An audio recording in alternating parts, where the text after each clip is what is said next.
Hello students, I got a lot of students asking me about transitive and antisymmetric relations. It seems that these are the two properties which are causing a lot of confusion to the students. So today this additional lecture I will try to present these two properties to you in as long as I think my easiest way, right? Now just to have a recap, the transitive relationship says if A is related to B and B is related to C, it should imply that A is related to C. And antisymmetricity says if A is related to B and B is related to A, it should imply that A is equal to B. Right? So these are the two properties that we will try to explain today. Now before explaining these properties, I will briefly talk about the conditional statements and implications. The symbol that you can see over here, these symbols, this is called the implication symbol. We say that A related to B and B related to A implies that A related to C. Or we say that A related to B and B related to A implies that A is equal to B. Now I believe the main reason for so many students to be having confusion in transitive and antisymmetric relations is that they are not able to grasp the concept of implication in a proper manner. Right? So today what I am going to do is I am going to first explain to you what do we actually mean by implication or conditional statement. And once we have understood that, we will move on to transitive and antisymmetric relations. I am sure once you get the hang of implication, you will be very easily able to understand what is transitive and antisymmetric relations. So let's start. Let's first talk about what are conditional statements. Conditional statements, right? A conditional statement is always of the form if then. I have a statement here and I have a statement here, right? This is called a logical statement. A logical statement means it can have only two possible values, either true or false. Now this statement can also have two possible values, true or false. This statement can also have two possible values, true and false. Now I am sure you people are studying logic design, so you people are studying Boolean algebra over there, right? In Boolean algebra, you are working with 0 and 1, and you are working with gates like AND, OR, and so on. The concept over here is quite similar. 0 is similar to false, and 1 is the true value, right? And the AND and OR operations also apply on false and true, right? Before I go into implication, let me just give you an example. If I say today is Tuesday and it is raining. Now this is a combination of two statements. One of the statement is this, today is Tuesday, and the second statement is this, it is raining. Now both these statements can have a value of either true or false. Now in our case, this is true, and from where I am sitting, it is also true. So the statement becomes true and true. That means 1 and 1, and we know from AND gate it is equal to 1, that is equal to 2. So this compound statement, the value of this compound statement is true. Similarly, if I say, let us say the statement, today is Tuesday, or I am at home. So this is true, and as I am sitting in the college, so this is false. So now this statement becomes true or false. That means 1 or 0, which is 1, that means again it is true.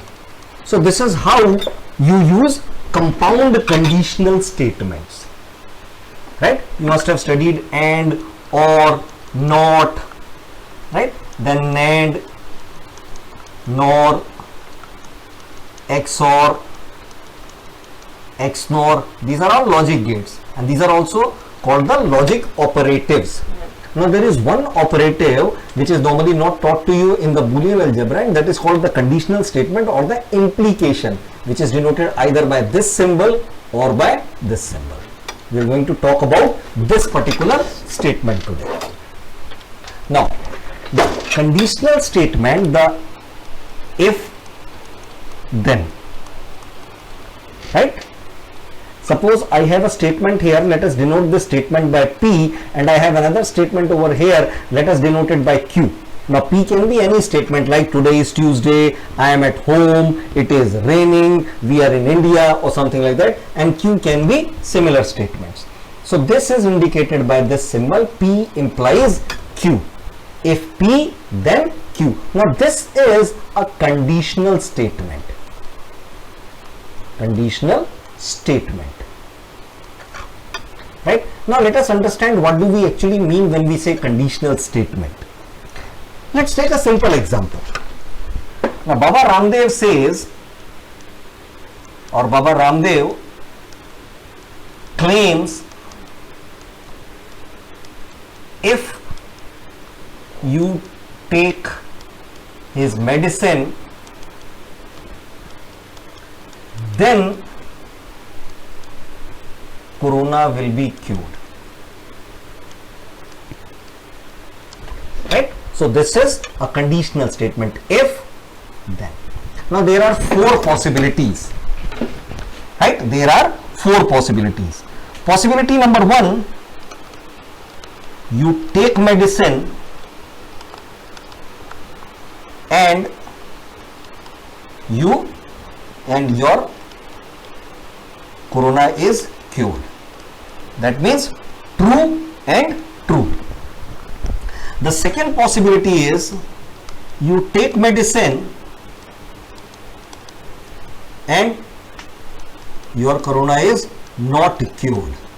That means if part is true, this is the if part, this is the then part. This is false. Then the third possibility is, you do not take medicine and you are cured. That means this is false, this is true. And finally, the fourth possibility is, you do not take medicine and you are not cured. So this is false and false. Now please pay attention. So I have 4 possibilities. Out of these 4 possibilities, which are the possibilities where I can say that Baba Ramdev is making a false claim? Where I can say that the claim that is made by Baba Ramdev is false. Can I say it over here? You have taken the medicine and you are cured. So that means the claim is true. You take the medicine and you are not cured. So this is the point where I can say that the claim that he has made is false. He has made a false claim. Now let us see these 2 cases.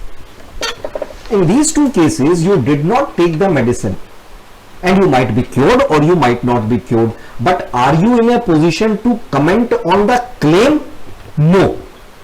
You cannot say that the claim that has been made regarding this medicine is true or false. Sorry, let me correct. You cannot say that the claim is false.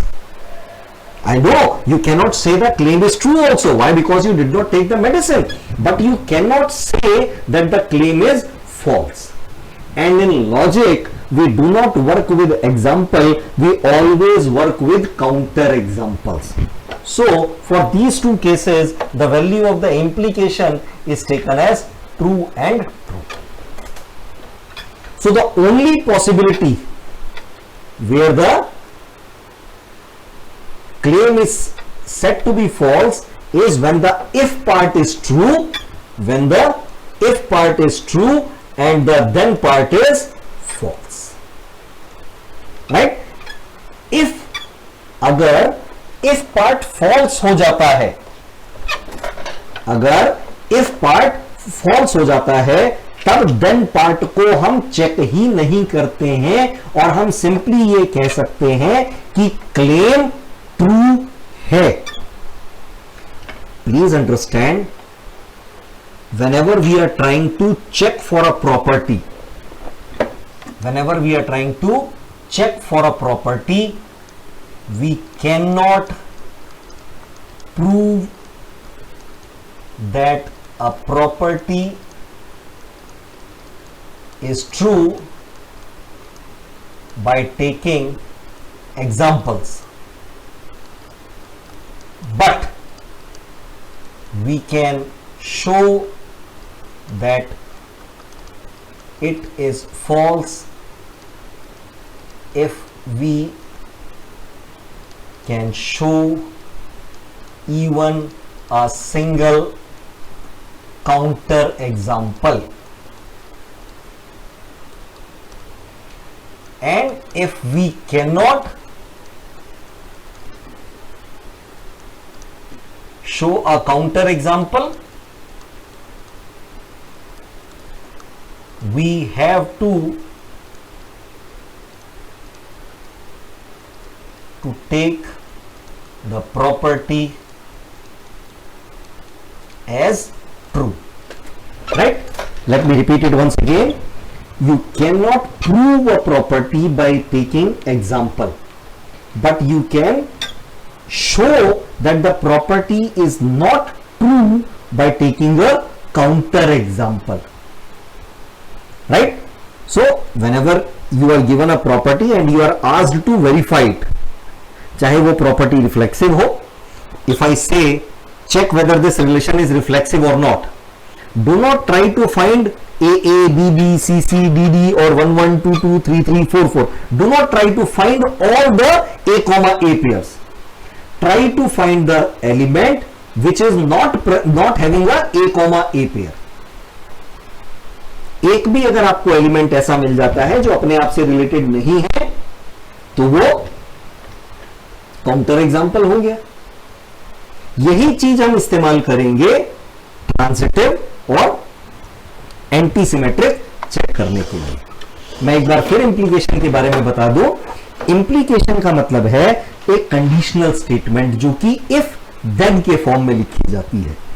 अगर if part true है और then part false है, तो हम कहेंगे कि implication false है.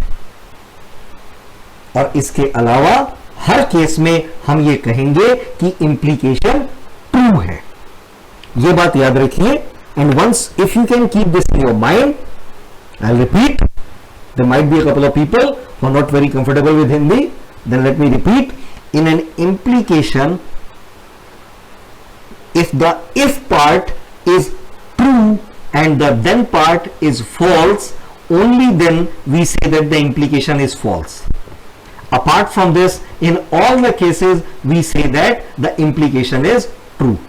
If you keep this in mind, it will become very easy to check for transitive and antisymmetric relations. Right? Now let's proceed. Now, what does transitivity say?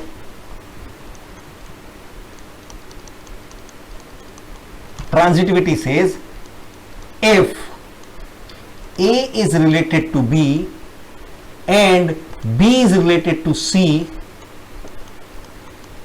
then A is related to C. So you can see this is a conditional statement, if part and then part. Now, transitivity.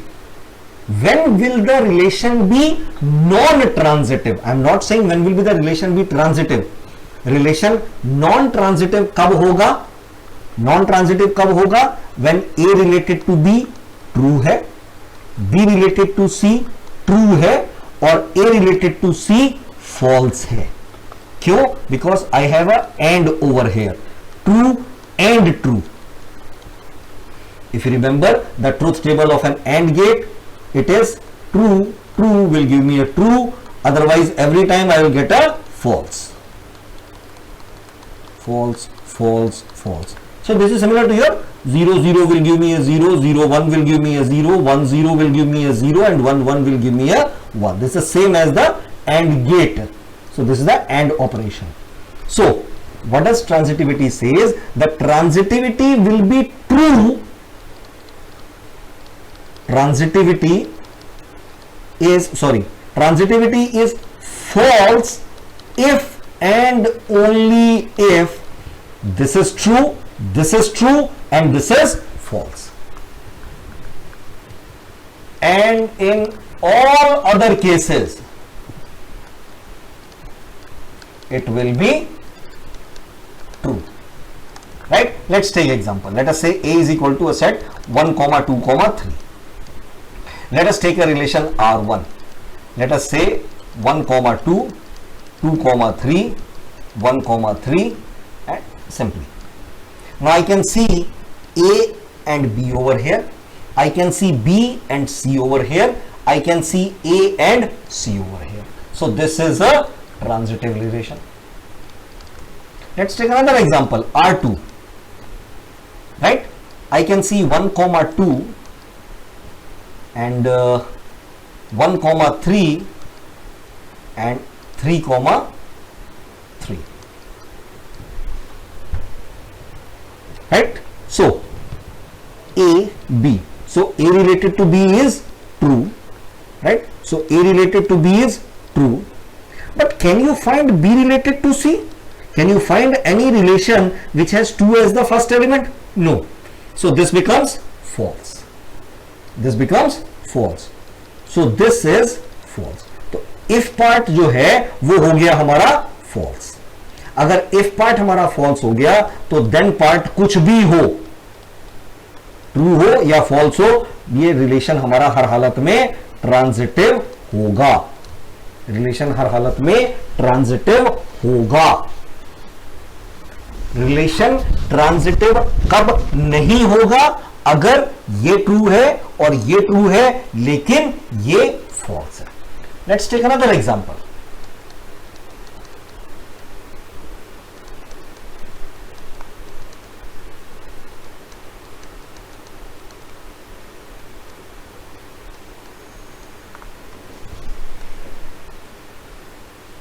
Let's take this example. 1, 2, 2, 3 and 3, 3. Right? Now I have A, B, I have B, C. So A related to B is true, B related to C is true, and they are joined by AND, so this is completely true. So sorry, if part is true, but then part for then part we should have had a C pair, that means 1, 3 pair, which I cannot find. So then part is false. So now in this case I can say that the relation is a non-transitive relation. Right? So here I can say that it is a non-transitive relation. Now let's take a couple of more examples. Say for example, let us say A is the set A, B, C, D. Right? Once again, let us take some more relations and verify. Let us say we have a relation R1 is equal to A, A, B, B, C, C, and D, D. Now, we have to check whether this relation is transitive or not. Right? So, let's take this pair. Here, A related to B. So this is A, this is B. and B related to C. So this is B and this is C. See, the same element is being used as A, as being B, as being C. So this should give me, so this is true and this is true. So this complete statement is true and it is giving me A related to C, that is A related to C, which is A comma A. So this is again true. So this is a transitive statement. You can verify this for all the pairs. In fact, I'm not going to verify it for all the pairs. I'm going to see if I can find a pair where this is not satisfied. But unfortunately, I cannot find any such pair. So this is, as I cannot find no counter examples. So this is transitive. Right? Let's take another example. Let us say A is equal to, let us say A minus B is divisible by 6. Right? Now you have to verify whether this is a transitive relation or not. And where A and B, let us say, belong to the set of natural numbers. Now here I cannot list the pairs. Now for such cases, what I will do is I will try to use the properties of natural number. Let us say A related to B. Let us assume that this is true. So what it means is A minus B is divisible by 6. That means A minus B is equal to 6x. Right? Now let us assume B related to C is also true. That means B minus C is also divisible by 6. That means B minus C is, let us say, 6y. Right? If something is divisible by 6, that means 6 multiplied by something gives me this value. If B minus C is divisible by 6, that means this value will be equal to 6 multiplied by something. Now I have to verify if A minus C is also divisible by 6. So let us do one thing. Let us call this as equation 1. Let us call this as equation 2 and let us add the two equations. Add the equations. So A minus B plus B minus C is equal to 6x plus 6y. So I can cut this 6 with, B and B. So I get A minus C is equal to 6 of x plus y. Right? So I can clearly say that A minus B is equal to 6 of x plus y. That means this is again a number which is multiple of 6. So I can say that A minus C is also divisible by 6. So this relation is a transitive relation. Right?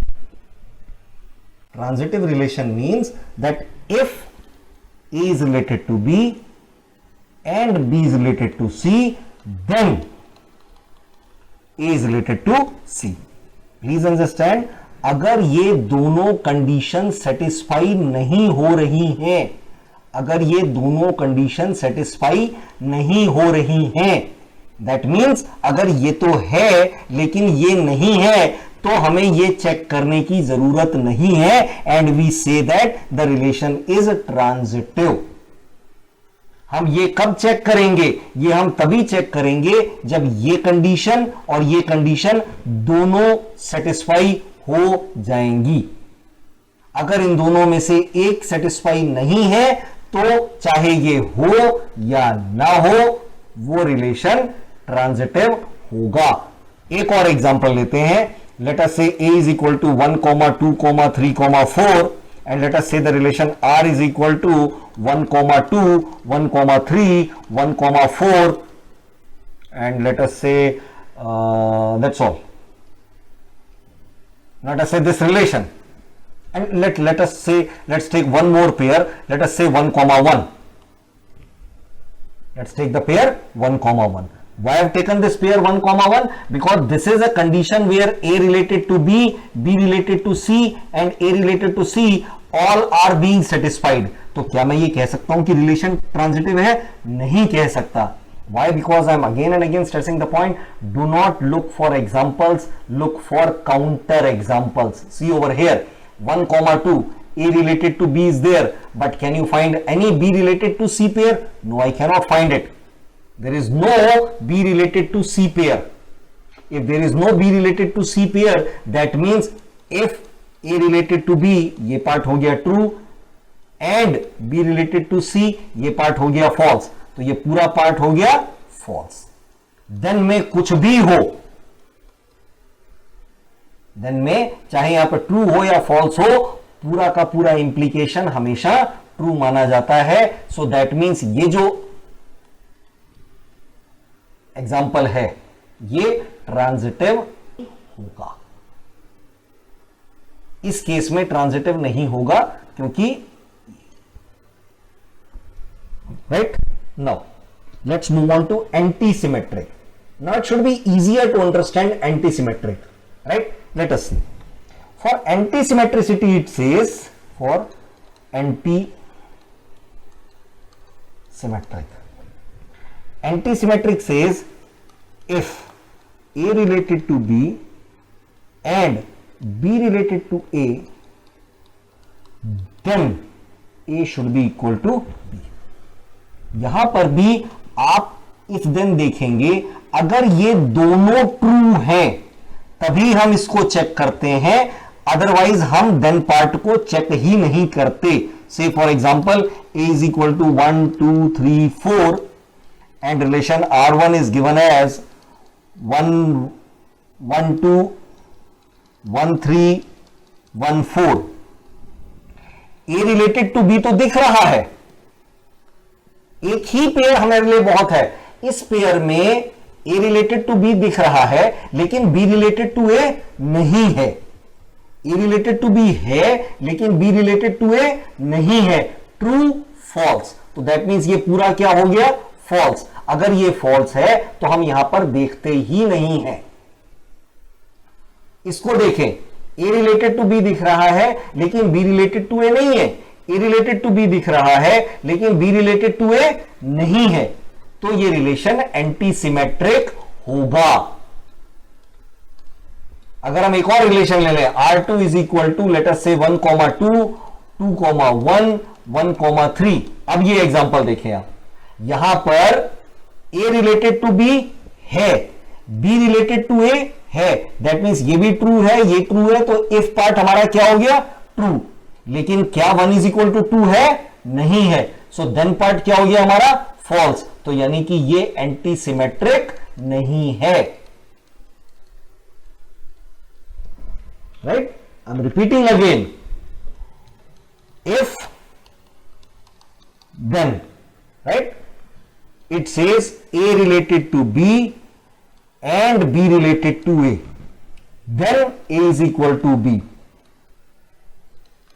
You have to check for A is equal to B only when A related to B and B related to A both are present. Right? If no pairs of A related to B and B related to A are present, then relation is anti-symmetric. Another important point, the identity relation. It is a special type of relation. It is both anti-symmetric as well as symmetric. So, a relation, an identity relation is reflexive, symmetric and transitive. So, it is equivalent relation. It is also reflexive, antisymmetric and transitive. So it is a partially ordered relation, right? So I hope now things would be much clearer to you, right? Still you people have any queries, you can always post the queries on the discussion forum and we'll solve them over there. Okay, thank you.